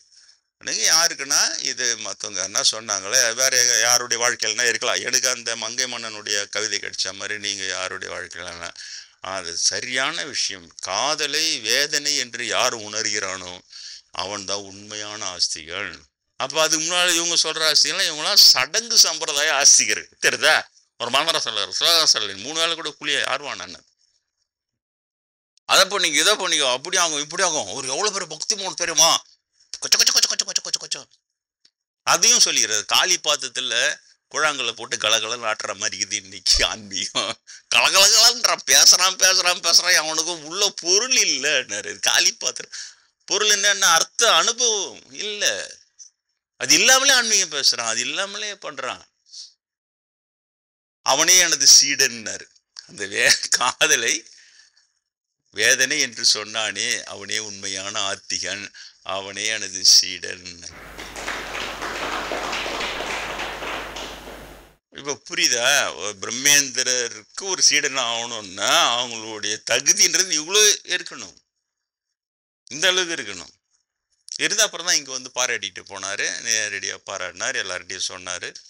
அது உங்களுக்கு எல்லாம் தெரிஞ்ச விஷயம் தான். தாசர் இந்த உலகத்தில் ஆக வேண்டியது எதுவுமே இல்லை. நானும் அப்பப்போ இவங்களை கேட்கறது, இவங்களாம் வந்தாங்கன்னா நீங்கள் எல்லாம் கேட்குறீங்க, ஓகே பாஸ் வேணும், பணம் வேணும், வாழ்க்கை வேணும், வேலை வேணும், திருமணம் வேணும், ஓகே எல்லாம் ரைட்டு. ஆனால் இதெல்லாம் இல்லாமலே நான் ஒருத்தர் உட்காந்துக்கிறேனே இல்லையா? என்னையாவது யோசிச்சாங்களா? இதெல்லாம் இல்லாமலே ஒரு ஆள் உட்காந்துக்கிறான். அப்போ இதெல்லாம் இல்லாமலே நான் எவ்வளோ கஷ்டமாக இருக்கணும். உங்ககிட்ட இருக்கிற காசில் ஒரு பாதி காசு கூட என்கிட்ட கிடையாது இல்லையா, சைபரு. ஆனால் நான்லே சந்தோஷமாகிறேன். இன்னைக்கு கூட நம்ம சேட்ஜி அன்பர் அவங்க குடும்பத்தோட ஆசீர்வாதம் வாங்கிட்டு போனார். அவர் 30 வருஷமாக பழனூர் இருந்தப்போ அவர் ஒருத்தர் போய் கேட்டார், அந்த சாமியார்ட்ட என்னதான் இருக்குது நீங்கள் அவரை போய் பார்க்குறீங்க? அந்த வயசுலேயே அவர் இப்போ இருக்குது 30 வருஷம் முன்னாலே அவ்வளோ எங்கே இருப்பார் இல்லையா? ஆனால் அந்த வயசுலேயே அவர் சூப்பராக அவருக்கு ஆக்சஸ் சொன்னார். அவர் சொன்னார், நம்மளுக்கு எல்லாமே இருக்குது உலகத்தில், ஓடுறோம் ஓடி வரோம், அதை பண்ணுறோம் இதை பண்ணுறோம், எல்லாமே இருக்குது. அவருக்கு எதுவுமே இல்லை. பெங்களூர் ஐயரா சொன்னார், நாங்கள்லாம் எனக்கு இவ்வளோ சொத்து இருக்குது, கிட்டத்தட்ட 6 வருஷமாக பாதி நாளாக வருது தான், எனக்கு இவ்வளோ சொத்து இருக்குது, 10 இருக்குது, எல்லாம் இருக்குது, 70 வயசு தாண்டிடுச்சு. ஆனாலும் எதிர்காலத்துக்கு நம்ம உபயோகப்படும் இப்போ ஏதாவது சேர்த்து வைக்கிறோம். நம்மளுக்கு ஃபியூச்சரில் உபயோக நீங்கள் எங்கரா இருக்கு? அவங்க பையனோட ஃப்ரெண்டுன்னு அந்த பையனை விட 1 வயசு சின்னவன். நான் ஜூனியர், ஒரு ஸ்கூலில் ஒரு சீனியர், இருந்தாலும் அங்கே ரயில்வே ஸ்டேஷன் பக்கத்தில் இருக்கு, நாங்கள் ஃப்ரெண்ட்ஸாக பேசினார். சின்ன வயசு. நீங்கள் தான் உங்கள் எதிர்காலத்தை பற்றி ரொம்ப கவலைப்படணும். எதிர்காலத்தில் நம்மளுக்கு இது வேணும் அது வேணும். ஆனால் கையில் பைசா இல்லை. தம்பிங்களுக்கு எல்லாமே ரைட்ஸ் எழுதி கொடுத்துட்டு அப்படியே அழுக்காம உக்காந்துட்டீங்க. இதுதான் எனக்கு ஆச்சரியமாகுதுன்னு அவரு சொன்னார். கொஞ்சம் கூட கவலைப்படாம உட்காந்துக்கிறீங்க. அதே தான் அது கோத்தபாங்க சொன்னார். இது மாதிரி நம்ம எல்லாம் இவ்வளோ இருக்குது சார், நம்ம எல்லாம் இருக்குது. ஆனால் அவர் ஒரு ரூமில் சும்மா ஒரு 8க்கு 8 ரூமில் 4 பூரா அதில் தான் உக்காந்துக்கிறாரு. எங்கேயும் வெளியில் போல வரல எல்லாம். ஆனால் அவரை போய் பார்த்தா நம்மளை விட சந்தோஷமாகிறாரு, நம்மளை விட ஃப்ரெஷ்ஷாக இருக்கிறாரு. அது அதிசயமாகுது. அதனால தான் அவரை பார்க்க போகிறது. அந்த அதிசயத்தை தான் நான் அவர்கிட்ட பார்க்க போறேன். ஸ்டப்பனா இன்னமும் பாரு, இப்போ 30 வருஷம் கழிச்சோம் அவரு அவங்க இன்னும் ஸ்டப்பனா இருக்கிறாங்க பாரு. அப்படியே அதே இதில் பெரிய பெரிய சாமியார்லாம் இருக்கிறாங்க, திடீர்னு வேற சாமியார்ட்ட ஓடிட்டு இருக்கலாம். அவங்க அப்படியே மாய மந்திரம் காட்டுறாங்க, அவங்க போன்றாங்க, ஸ்டப்பனா இருக்கிறாங்க. ஏன்னா இந்த அதிசயம்தான், இதுதான் ஆன்மீகன்றன, வேற ஒன்றும் கிடையாது. மீதி எல்லாமே ஆன்மீகம் இல்லை, அது உலகியல், அவ்வளோதான். உலக விஷயத்தில் நீ நான் பெரியவன் பாரு, நீ அப்படி காட்டுறவன் எப்படி காட்டுறேன் பாரு, டகில் வித்தை காட்டுறேன் பாரு, அப்படி இப்படி டகில் வித்தை. அது என்ன ஆன்மீகன்ற பேர்லயே இது மாதிரி ஊரம் முன்னாடிட்டு வாரிசு அப்படியே சாஸ்திரம் அப்படியே வேத வித்து அதுங்க அப்படியே வேதத்தை வளர்க்க போகுது. அது சின்ன வயசுலேருந்தே ஊரா முன்னாடி எப்படி இப்படி இல்லை அது போடலாம். அந்த புத்தி அதுக்கு அவசியம் என்ன. என்னதை நீங்கள் சொல்கிறது, அதனால் நீங்கள் சப்ஜெக்டு அதுதான். அந்த ஆன்மீகம் என்பது நீங்கள் நினைக்கிற மாதிரிலாம் அப்படியே தங்கோலம் பண்ணி உட்காந்து அப்படியே ஒரு பெருசாய அவரை ஒரு ஆசைப்பட்டா இதெல்லாம் அனுப்பிக்கணும். அவர் இந்தா நான் தான் கிருஷ்ணா, நீ தான் கோபிகா, அது ஒரு ஸ்டேட்மெண்ட்டுக்குது. இந்த சாமியாருக்கு தப்பு பண்ணுறதுக்கு நான் தான் கிருஷ்ணா, நீ தான் கோபிகா, டகிள் டிகிள் டான்ஸ் ஆடிக்கலாம் சொல்லிட்டு அது ஓடின்னு இருக்குது. நீ என்னதான் செய்ய, நீ குறைஞ்சதே நீங்களாவது தெரிந்து கொள். நீங்கள் உலக வாழ்க்கை வாழுங்க, நான் அதெல்லாம் வேணாம் இல்லை. அந்த வாழ்க்கை கண்ணியமான வாழ்க்கையாக இருந்தால், இப்போ நானும் ஆண் பெண் கலவி என்பதில் பிறந்த உடம்பு தானே இது. அது மாதிரி நீங்கள் கண்ணியமான வாழ்க்கை வாழ்ந்தால் உங்கள் குடும்பத்தில் ஒரு நல்ல யோகி, ஒரு ஞானி பிறப்பான். அது இல்லையா, அவங்க பிறந்தாகணும். அப்போ பிறக்கும்போது அவங்க பேரண்ட்ஸ் கண்ணியமானவர்களாக இருக்கும் பொழுது தக்கார் தகவலர் என்பது அவரவர்தான் எச்சத்தார் காணப்படும். ஒருத்தவங்க நல்ல குடும்பஸ்தங்களா தக்காரா தகவலாடுறது அவருடைய எச்சம்ன்றது அவருடைய குழந்தைகள். அவருடைய குழந்தைகளுடைய வளர்ச்சி, அவங்க வாழும் விதத்தை பார்த்து அவங்க அப்பா அம்மாவை கணிச்சிடலாம், அவங்க கண்ணியமானவங்க நல்லா. புரியுதா? அதனால நான் எதையும் டவுன் ஃபைட் பண்ணி சொல்லறதுக்கு வரல. பட்டணத்தாள் மாதிரியா இது என்னடா சிக்கு பிடித்த தலை ஈறு பிடித்த இது அந்த மாதிரி வரல. அது விரக்தி ஞானாவது தான் வேணும் தான், நான் அதை சொல்ல வரல. ஆனால் இதை வாழுங்க. ஆனால் இப்போ நான் என்ன மாதிரி இருக்கிறவங்க என்ன வாழறோம், இதில் எது சரி எது தப்பு, அது நீங்கள் சரியான அறிவாடு இருந்தால் தான் நீங்கள் இப்போ அவங்ககிட்ட போய் ஏமாறணும் இல்லையா. அங்கே போய் ஏமாற அது பிராமின் பெண்களுக்கு தான். என்ன போயிட்டு ஒரு பிராமின் பசங்களுக்கு மாதிரி சொல்லிவிட்டேன், அது மேலே நடக்குதாங்க போய் மாட்டிக்க போகிறேன், உன் பசங்களை எடுத்துன்னு போய் இன்ட்ரோடியூஸ் பண்ண போகிறோம் புரிவான்ட்டு. குழந்தைங்கள இருந்தால் அதுங்க வரவே என்னோடய வாழ்க்கை வார்த்தையில் என்ன நம்பிக்கை வச்சு, சரி சாமி நாங்கள் உஷாராக இருக்கோம். நீ போய் இன்னொருத்தவங்களுக்கு பிராமின் கம்யூனிட்டியில் இருக்கிற வேற பொண்ணை போய் திருத்திட போகிற, அது ஒன்று அங்கே போட்டு குத்துருவோன்ட்டான். நம்மக்கிட்ட வந்த பசங்களுக்கும் மற்றவங்களுக்கும் வித்தியாசம் இருக்குது இல்லை. நீ பண்ண அப்பாவித்தனமா நம்ம அப்படியே கம்யூனிட்டியை காப்பாற்றலாம், அவங்களாம் ஏமாந்துட போகிறான், நீ பண்ணி இறங்கினா ஃபுல்லாக இன்ஃபர்மேஷன் கொடுத்து உன்னை இது பண்ணா உஷாராக நான் சொல்கிறது. நீ மட்டும் மனசில் வச்சுன்னு தப்பிச்சிட்டாங்க, போவாத பெரியவா கிரிவா அப்படியே பாக்கியம் அதெல்லாம் போகல அப்படிலாம் சொல்லியிருக்கிறோம். ஸோ இதுதான் ஆன்மீகம். புரியுதா? ஆன்மீகம் என்ன கண்டிப்பாக புலன்களை கடந்தது தான். அதனால தான் சமந்தராக இருந்தபோது அடியன் பாடியதும் என்ன பாடியிருக்கிறேன், அதை நீங்கள் மறக்கக்கூடாது. நான் எப்போ கேட்டாலும் சொல்லணும், கற்றவர் காய்வது காமனையே. பண்ணாரா இல்லையா? கற்றவர் என்று ஒருவர் இருந்தால் அவர் காமத்தை காய்ந்திருக்க வேண்டும், மறக்கக்கூடாது. நீங்கள் காய்றீங்களோ இல்லையோ, நீங்கள் ஜெயிக்கிறீங்களோ இல்லையோ, அது அப்பாற்பட்ட விஷயம். ஆனால் ஆன்மீகத்தில் கற்றவர் என்றால் யார், அவரை இதை கடந்து இருக்க வேண்டாம். அதை விட்டுட்டு அவன் கிருஷ்ணன்னு சொன்னான், அதால் அப்படியே கடி பிடிச்சான், அப்புறம் அவங்கள கோபிக்கானோடனே அவனுக்கு ஏற்பாடு பண்ணி கொடுத்தாளுங்க பாப்பார டீச்சருங்க இல்லையா, கூட்டி கொடுக்குறதுன்னு பேர் இது பச்சையாக சொல்ல போனார். இது ஆன்மீகம். இந்த மாதிரியா நீங்கள் வாழணும்? உங்கள் குழந்தை குட்டி இப்படியா வாழ வைப்பீங்க?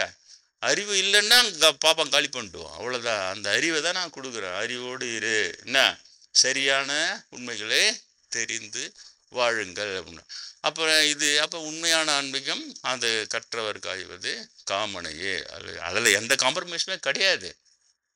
அதில் போய் காம்ப்ரமைஸ் பண்ணிக்கின்னு அந்த மாதிரிலே ஒன்று இல்லவே இல்லை. அப்படி இருந்தால் தான் கரெக்டாக இருப்பீங்க, உஷாராக இருப்பீங்க. போய் பெரியவா கிரிவான்றது ஒரு தனியாக சேவை செய்யவான்னா பொண்ணையாக அனுப்பி வைக்கிறது, நம்பி அனுப்பி வைக்கிறது, இதெல்லாம் முட்டாளுங்க. போய் அதில் நீங்கள் போய் அதில் மாட்டிக்காதீங்க. அதனால் தெளிவாக இருங்க தகவலில். அடுத்தது சிவபெருமானே என்ன சொல்றாரு மாணிக்க வாசகர்? கள்ளப்புலக்குரம்பை கட்டழிக்க வல்லானே. வர்றது சிவராத்திரி வரப்போகுது, நம்ம படிக்க போகிறோம். நமச்சிவாய வாழ்க, நாதன் தாழ் வாழ்க, இமைப்பொழுதும் என் நெஞ்சில் நீங்காதான் தாழ் வாழ்க. படிக்க போகிறீங்க. நான் இங்கே இரவு 12 மணிக்கு ஆண்பர்கள் படிக்க போகிறாங்க, பெண்கள் வீட்டில் படிக்க போகிறீங்க இல்லையா? படிச்சுன்னே வாங்க.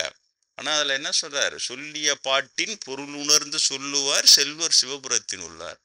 நீ சும்மா பாப்பா மாதிரி அர்த்தமே இல்லாமல் கத்திரிக்காய் கொண்டு வாங்க நமக்கா, வெண்டைக்காய் கொஞ்சம் கொண்டு வாங்க நமக்கா, பச்சரிசி நமக்கா, அது ஒன்று எடுத்து போவாதா நமக்கா. நீங்கள் மாணிக்கவாசகர் தெளிவாக என்ன சொல்கிறாரு? சொல்லிய பாட்டின் பொருள் உணர்ந்து சொல்லணும். அப்போ உன்னுடைய தமிழர்களாக இருக்கணும் தமிழ்ன்றேன். இதே ஆந்திராவில் சொன்னால் தெலுங்குலன்னு சொல்லுவோம் அவங்கள தாராளமாக. தெலுங்கில் பூஜை பண்ணு, கேரளாவுக்கு போனால் மலையாளத்தில் பண்ணு, என் உனக்கு புரிந்த மொழி இல்லையா? அதே மாதிரி கர்நாடகா அவன் புரிந்த மொழி பண்ணி. ஏன்னா சொல்லிய பாட்டின் பொருள் உணர்ந்து சொல்லணும். நீ எப்படி புரியாத பாஷையை சொல்லி உனக்கு சொல்லி கொடுக்காம அவனுக்கு வேறு தெரியாது. வேற அதெல்லாம் அப்படிதான் இருக்கலாம், சாஸ்திரம் அதில் அப்படிதான் இருக்கும். அதை படம் இதை படம் நமக்கு இதான் நமக்கு என்ன பழம்பத்திரம் சமர்ப்பயாமே புஷ்பம் சமர்ப்பயாமே பழம்பத்திரம் சமர்ப்பயாமே, இதெல்லாம் மந்திரம். ஆனால் பொருள் உணர்ந்து நீங்கள் படிக்கணும். இந்த சிவராத்திரிக்கு பொறுமையாக படி. கடை நம்ம சிவாய் வாழ்க்கை நாதன் தாழ் வாழ்க்கை இப்பொழுது என்ன சொல்லி யார் வாசலில் பாரு. அப்புறம் என்ன விட்டோம் எங்கே விட்டோம் இப்படியா போடுவீங்க பூஜை, இந்த மாதிரியா படிப்பீங்க. ஏன்னா அதில் தான் பெரிய புத்திசாலி மாணிக்கவாசகர் அங்கே அடியில் வச்சாருப்பார் வேட்டு. சொல்லிய பாட்டின் பொருள் உணர்ந்து சொல்லுவார், அவங்கள்ட்ட தான் சிவபுரம். அப்போ அதில் வர வார்த்தை என்ன சொல்லுது? கள்ள புலக்குரம்பை கட்டழிக்க வல்லானே, நல்லிறியல் நட்டம் பயின்றாடு நாதனே, தில்லையட்கூத்தனே தென்பாண்டி நாடனே வருதா? அது என்ன சொல்லுது? கள்ள புலக்குரம்பை கட்டழிக்க. சரியா போச்சு. அந்த புலனின்பத்தை என்ன சொல்றாரு? கள்ளம். அது கள்ள புலக்குரம்பு. இது சிவபெருமான் என்ன பண்ற? கட்டோடு அழிக்க வல்லவன்றான். ஓடியின் மேல் யாரு சிவபெருமானை கும்பிடுறவரோட அப்படியே வாழ்க்கையெல்லாம் போயிடும், அவர் அப்படியே அழிச்சிடுவாரு. அப்படியா? வெல்லணும், அது ஜெயிக்க வைக்கிறவன் சிவபெருமான் தான். அதான் சொல்றாரு அவர். கள்ள புலக்குரம்பை கட்டழிக்க வல்லவன் ஒருவன் இருக்கிறான் கடவுள் இல்லையா? என் போன்றவர்கள் நாங்கள் வென்று நிற்கிறோம், உங்களுக்கு உதாரணமாகவே சொல்றோம் இல்லையா? அப்போ நீங்கள் எந்த ஆன்மீகம், நீங்கள் அதை ஜெயிக்கிறீங்களே இல்லையோ, இதுதான் ஆன்மீகன்ற தெளிவு உங்களுக்கு இருக்கணும் இல்லையா? ஏமாத்திரம் இவனுங்க பாப்பானோ இல்லை நான் பிரம்னோ இதில் போகிறோம். உத்தரப்பிரதேசில் ஒரு அநியாயமாகுது, அந்த வேனில் போகிறான் அந்த சின்ன பொண்ணு, அப்படி அது சிரிச்சுக்கினே போகுது, அவ்வளோ நாஸ்தி பண்ணிக்கினே போகிறான். அவங்க அந்த கார்லேயே ஓட்டுறவுடனே பின்னால் கேமரா வச்சு எடுத்து அதை போட்டுட்டான் எல்லாத்தையும். இந்த மாதிரி இந்த சாமியார் பெரிய சாமியாராம் அங்கே, அவர் அப்படியே பெரிய அவசரம் வச்சுக்கிறாராம். இந்த அறிவு இருந்ததுன்னா அங்கே ஏமாறுமா? அப்போ இங்கேயும் நீ தமிழை அழிச்சிட்டின்னா என்ன? தமிழை அழிச்சிட்டு பசங்களுக்கெல்லாம் சின்ன வயசுல கெடுத்து வளர்க்குறாங்க சார். அது பேசும்போது நான் அவர் எங்கள் அப்பா அவர் எங்கள் அம்மா என்னது அண்டுன்றாங்கல்ல இங்கிலீஷில், அண்டு ஒரு பனானா கொடு, அண்டு ஒரு ஆப்பிள் கொடு. பசங்க அந்த இங்கிலீஷ் படிக்கிற பசங்க வந்து அண்டு சேர்க்குதுல்ல. இப்போ வந்து பாப்பார டீச்சருங்க அந்த அண்டுன்ற இடத்துல வந்து அவருன்னா அண்டு மேலும் அப்படின்னு அது திணிச்சு வளர்க்குதுங்க குழந்தையிலேயே. அது உடனே ஹிந்தி கலந்து பேசுதான். அவர் அப்பா அவர், அப்போ தமிழ் அவர், தெலுங்கு அவர். அது இந்தி நேஷனல் மொழி இல்லைன்னு சொல்றதையே அந்த அவரு சேர்த்து அதை பயிற்சி கொடுத்துட்டு அது இயல்பை வர வச்சுட்டானுங்க அந்த ஸ்கூல்ல. அது வந்து அவரு அது மாதிரி பண்ணி தமிழ் அழிச்சிட்டா இந்த மாணிக்கவாசகருடைய இதுவும் சேர்ந்து அழிஞ்சு போயிடும். அவனுக்கு என்ன போச்சு? காஞ்சி பெரியவனுக்கு என்ன போச்சு? திட்டிடுவேன் நான், அவனை கஷ்டமாலும் போச்சுன்னு திட்டுருவேன் நான். தெரியுதா? குரு அவரு மதிப்பார் அவரை எல்லாம் போனால், அதனால நான் கம்முனுக்கிறேன். வேற முடியாம மரியாதையா வீசி எறியப்பட்டார், அவருக்கு அளவுடு இல்லை அப்படின்னு அவ்வளோதான் சொல்லுவார். என்னது தமிழ் நீச்ச பாஷன்னு சொல்லி அழிக்கணும்? தெரியுதா?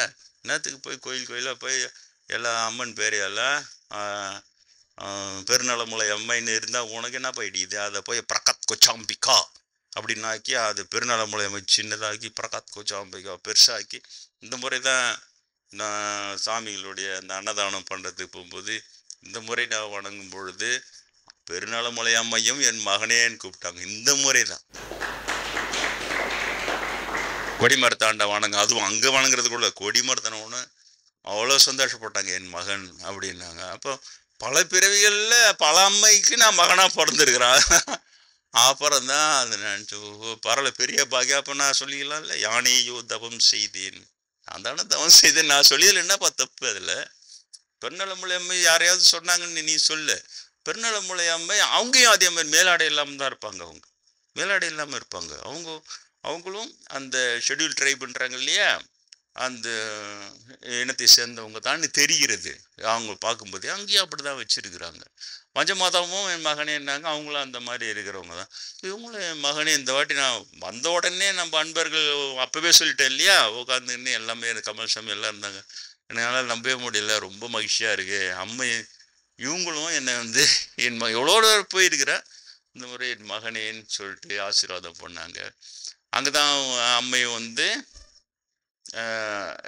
என்ன சொன்னாங்க, தாசன் அன்பினிற் பணிகின்ற ஈசன் ஒரு முறை சொன்னாங்க இல்லையா, அதை நம்ம வச்சிருக்கோம் போற்றில. தாசன் அன்பினிற் பணிகின்ற ஈசன் என்று அருளாசி மொழி கூறிய அருளையே பெருநலமுலை அம்மையே போற்றி வைக்கிறோமா. இந்த முறையே அவர் மகனே அவ்வளோ பெரிய பாக்கியம் சார் இது ஆன்மீகன்றது. இவங்க கச்சடா பசங்க கேவலமானவனுங்களெல்லாம் அவங்களை பெரியவான்றது வருது. அந்த உண்மையை சொல்கிறவங்கள கொலை பண்ணுறது, அதுதான் அதில் வேறு பெரிய பாவம். எடுத்து போய் இவங்க பணமாக கொட்டிடுறது, அந்த பணத்தை எடுத்து கூலிப்படையை உருவாக்கி நம்பூட்டு பசங்களை லெஃப்ட் ரைட்டு போட வச்சு அவனை அடினோன்னு அவன் பாஞ்சு கொலை பண்ணிடுறானுங்க. என்ன இதான் நடக்குது? நாடு உருப்படுமா? நாடு அடியாரில் கொலை பண்ணால் அந்த நாடு என்ன ஆகுறது? ஏற்கனவே பண்ணி வச்சுக்கிறானுங்க. ரமணர் இருந்தால் அவங்க ஜாதியெல்லாம் பார்க்குறதே கிடையாது. அந்த வைதிகத்துக்கு எதிராக இருந்தால் அவங்க கடப்புலாம் எல்லாம் தூக்கி போட்டு பிரம்மேந்திர முதல் கொண்டு எல்லாரும் காலி பண்ணின்னு வரானுங்க. என்ன ஆவறது? வெறுமனே பேசுறதா எங்க நாடு ஆன்மீக நாடாக்குது நாடு. அதுதான் உங்களுக்கு வரைக்குமாவது விழிப்புணர்வு வர வேண்டும். அப்படின்னு கொஞ்சம் லேட் ஆனாலும் பரவாயில்ல, ஞாயிற்றுக்கிழமை 8:45 கூட கொஞ்சம் ஏன்னா வயசாகுது, நல்லா தெரியுது. எவ்வளோ நாள் என்னால் இப்போ பேச்சை எவ்வளோ நாள்ன்றேன் இது தெம்பு வர வச்சின்னு பேசுது. அதனால் முடிஞ்ச வரைக்கும் பெரியவங்க. ஆனால் பிரம்மேந்திரர் சமீபமாக நிதானமாக செயல்பட்டு உடைத்து விட்டீர்கள்னாரு. மறைஞ்சு உடைக்கிறான்ல எல்லாத்தையும். இந்து சமயம், இயேசு, புத்தர் இதெல்லாம் இது பண்ணோன்னா அந்த பக்கம் யூடியூப்பில் ஒன்பான் திட்டி கமெண்ட்லாம் போட்டு ஒரு 200 பேரை பார்க்குறான், 120 பேரை பார்க்குறான். அதெல்லாம் காமிச்சுன்னே இருந்தால் கூட நீதான பொறுமையாக செயல்பட்டு அங்கே உடையணுமோ அங்கே உடஞ்சிடுச்சின்னு நினைக்கிறேன். எனக்கு என்னென்னா பிரம்மேந்திர சர்டிஃபிகேட் கொடுத்தா தெம்பு வந்துச்சு. ஏன்னா எனக்கு தெரிய போகிறதில்ல அது நம்ம உடச்சுமா உடையிலையா, சரி நம்ம கடமை நம்ம செய்யணும்னு நினச்சிருந்தேன். ஆனால் ஒரு போன மாதம்தான் பிரம்மேந்திர தான் உங்களுக்கு தெரியலையா, எப்பயாச்சும் சந்தித்து இதை பற்றி ரொம்ப சந்தோஷப்படுவார், எல்லாம் சொல்லுவார். அப்போ அவர் சொன்னது நிதானமாக செயல்பட்டு உடைத்து விட்டீர்கள். எனக்கு பெரிய வெற்றி பிரம்மேந்திரஸ் கொடுத்து அதை சர்டிஃபிகேட் தான். உண்மையில உடச்சிக்கிறோம் நம்மளுக்கு தெரியல எங்கே உடச்சோம் எப்படி அது உடஞ்சிதுன்னு. ஆனால் ஃபியூச்சர் காட்டும் அது. ஏன்னா சாமி சொல்கிறாரு, அது சாமி சாதாரணமாலாம் சொல்ல மாட்டார். உடைச்சிட்டேன்னா இப்போ நம்ம சக்ஸஸ்ஃபுல்லாக உடைச்சிட்டோம். அதுக்கப்புறம் தான் இப்போ இதெல்லாம் சொல்கிறவங்கள உட்கார வச்சுக்கின்னு ஒரு லெஃப்ட்டுன்னு போட்டு நல்லா அரைன்னு அரைச்ச மாதிரியே முதல்ல ஆன்மீகம்னா என்ன, ஆன்மீகம் இல்லைன்றது எது, அந்த வெளியில் காட்டுற பெரியவ பந்தா அதெல்லாம் பார்த்து மயங்கி போய் அது ஆன்மீகன்ட்டு போய் அது இல்லை இதுதான் ஆன்மீகம். அதனால் முடிந்தவரை இது சொல்லிட்டேன். முடிஞ்சால் அந்த கவிதையை தேடினிற சாமிகள் பாராட்டின கவிதை அப்போவே அதை பிரிண்ட் போட்டு கொடுத்த உடனே அடுத்த முறை கோயிலுக்கு ஒன்று கையை பிடிச்சின்னு A1 இருந்தது அந்த கவிதைன்னு பாராட்டினார் பிரம்மேந்திரர். அந்த A1ன்னு சொல்லி பாராட்டின அந்த கவிதை கிடைக்கல. அந்த இது மட்டும் இருக்குது, அந்த ஒரு ஸ்டான்ஸா அது மட்டும் இருக்குது. நான் எழுதுன அந்த காதல் என்னும் ஒரு வேதனை அனுபவம், காதில் சொல்லி நெஞ்சில் உணர்த்தி கடந்து போகவும் வைத்தானே, குரு காட்டு தீ என அழித்த இருளினில் காமனும் வெந்து போனானேன்னு சொல்லிட்டு நான் எழுதின கவிதை இருக்குது. ஆனால் அதுக்கு முத்தாய்ப்பாய் இதெல்லாம் சொல்லி அதை கீழே போட்டிருந்தேன். திருமங்கை மன்னனுடைய கவிதையை போட்டு வேதனை காதல் என்போம்னு அவரே சொன்னார். எனக்கு மகிழ்ச்சியாக இருக்குது, அதுதான் உண்மை, நமக்கு முன்னாலேயே அவர் சொல்லியிருக்கிறாருன்ட்டு போட்டு அப்புறம் குரு என்னை இதில் கடந்து வர வைத்தார்னு அதெல்லாம் போட்டிருக்கேன். அது இப்போ கிடைக்கல, அந்த தொகுப்பு கிடைக்கல.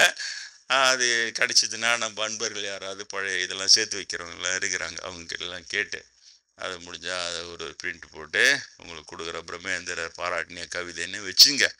ஆன்மீகன்றது இதுதான் உண்மையிலேயே ஆன்மீகம் அப்படியும் நீங்கள் தெரிஞ்சுங்க. நாம் போக வேண்டிய இலக்கு ஆன்மீக பாதையில் முன்னேறணும்னா எது முன்னேற்றம், எதை நோக்கி போகணும், அதிலெல்லாம் மிகவும் தெளிவாக இருங்கள்.